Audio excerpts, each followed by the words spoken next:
Itu kan muncul bisa di mana-mana kan ya, Oh iya sih. bisa dari Ya, jadi paling rumah. tidak dari saya banyak melakukan perjalanan itu, ya paling tidak ya banyak kenal Lombok gitu ya kan ya.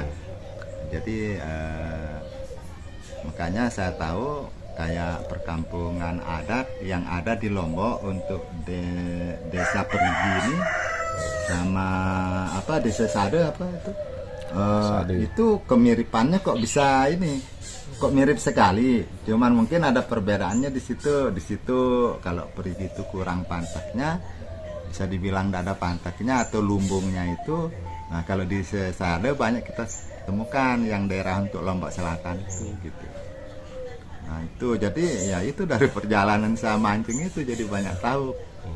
Ya karena kita kan melewati desa-desa. Sudah itu termasuk perkembangan kayak sirkuit Mandalika dari sebelum ada dan setelah itu dibangun itu tahu betul itu gitu. Ya itu gara-gara mancing itu tahu. Ya hampir-hampir kan saban minggu kita ini kan berangkat. Nah, kemarin Pak Yanto kan ke Perigi kan di Limbungan itu. Artinya Perigi itu kan memberikan semacam spirit juga untuk melukis kan. Dari aspek mananya kira-kira Pak Yanto? Oh iya banyak hal. Jadi gimana daripada budaya masyarakat, kebiasaan-kebiasaan yang mereka lakukan setiap hari itu.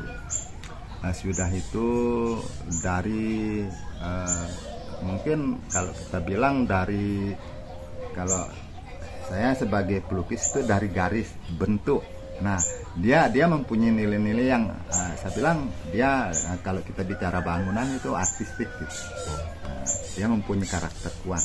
Yang ini mungkin kalau kita bicara kepentingan kebutuhan tentang bangunan itu kan banyak orang berbicara idealisnya bangunan ya dia harus pakai keramik contoh kan. Jadi atapnya pakai genteng pejaten dan sebagainya itu. Dia harus pakai ini, temboknya harus diplester berwarna macam, harus dipelangi. Nah, itu mungkin kalau kita bicara kebutuhan ya selera juga larinya. Nah, artinya bangunan-bangunan adat yang ada yang kayak desa Sade, termasuk desa Perigi tinggal gimana disesuaikan kan, sesuai dengan kebutuhan tadi. Karena kita bicara tempat tinggal itu kan mau tidak mau kita bicara kenyamanan di situ, kesehatan juga kan gitu. Nah kalau kita bicara keindahan mungkin saya kira dari bentuk tidak kalah. Ya, kalau kita berangkat dari pengalaman kita melihat perkembangan Bali dari sebelum dia masih masa awal dan setelah dia berkembang pesat itu kan sebenarnya yang membuat banyak tamu luar negeri itu berkunjung ke Bali itu kan karena apa adanya itu Bali itu. Nah sekarang kalau saya berani bilang Bali itu sudah hilang. Ya, jadi Bali itu hilang. Kalau dulu pernah saya pernah tinggal di Bali itu, saban hari masih saya melihat kejadian turis yang berkunjung ke Bali itu memutu, ya moto-moto ngambil momen penting lingkungan itu di sana. Yang menjadi fokus itu rumah-rumah yang pakai tembok tanah, tembok halamannya pecah-pecah, itu jadi menarik. Nah kalau dalam lukisan itu yang kita tampil. Jadi dia rumah alangnya gimana. Nah kalau sekarang kan hampir ini jadi berubah jadi bangunan megah, keramik macam gitu.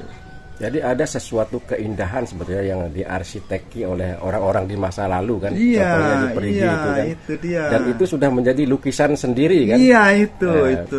Tidak perlu orang berimajinasi untuk melukis sesuatu. Jadi kalau sekarang itu kan kita bicara bangunan itu luar biasa, bagus, ya kan, wah gitu kan. Nah, tapi kalau kita bicara rasa nggak bisa ngalahin yang ini bangunan lama, rasa loh gitu kan. Nah, pendekatan rasa, dan dia kalau mungkin kita bicara seni itu yang dibilang artistik gitu. Nah, kalau sekarang sudah terjadi kan di Dusun Limbungan itu ada sesuatu yang artistik lah, mewakili selera seniman, selera wisatawan kan. Itu artinya hal ini harus dipertahankan kan. Harus. Bagaimana sebetulnya pemerintah harus bersikap tentang hal ini?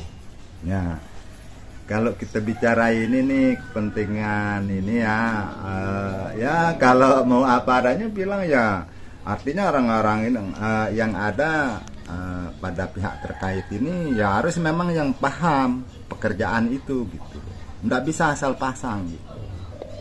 Ya, artinya dari pihak pemerintah harus bisa menempatkan orang-orangnya kan sesuai. Artinya orang yang memang itu dia menguasai bidang itu, menguasai dan memahami. Jadi tidak cukup menguasai secara skill aja, tapi dia memahami. Ya, Pak Yanto kan sudah 2 kali kan ke Kampung Limbungan tadi kan. Iya, 2 kali. Artinya selama di sana pasti sudah pernah bercakap-cakap atau ngobrol dengan penduduk setempat kan. Ya. Apa sebetulnya masalah yang mereka alami di sana itu terkait bangunan rumahnya? Ya, mungkin masalahnya itu artinya dari pengalaman mereka, terutama yang jadi TKI kan, banyak dari mereka itu yang keluar, ya artinya mencari rezeki itu sampai umpamanya ke Malaysia gitu kan, ke Saudi macam. Nah itu mungkin mereka di luar itu kan banyak melihat ini kan ada perbedaan kan, ya baik itu secara ekonomi dan sebagainya itu, terutama untuk bangunan itu. Jadi pada saat mereka balik itu mereka ini ingin membuat perubahan itu yang kayaknya terjadi. Nah itu dari pengalaman dari memperhatikan yang daerah Lombok Selatan juga. Nah kalau ini Perigi ini kan ada di Lombok Timur dia. Nah, jadi kasusnya kurang lebih sama. Nah kayak contoh lah daerah Sakre, saya dapat menemukan itu bangunan kayak ini kayaknya dirubah jadi bangunan batu. Aduh, sementara kita ini melihat itu sesuatu gitu loh, yang punya bangunan yang sesuatunya itu kuat sekali.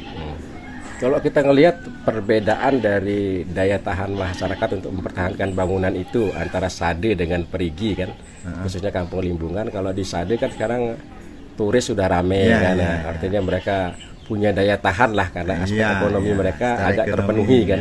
Kemudian sekarang di Limbungan ini sudah datang harus banyak belajar. Aspek ekonominya apa yang bisa mempertahankan itu mungkin salah satu pertanyaan kan bagi masyarakat setempat.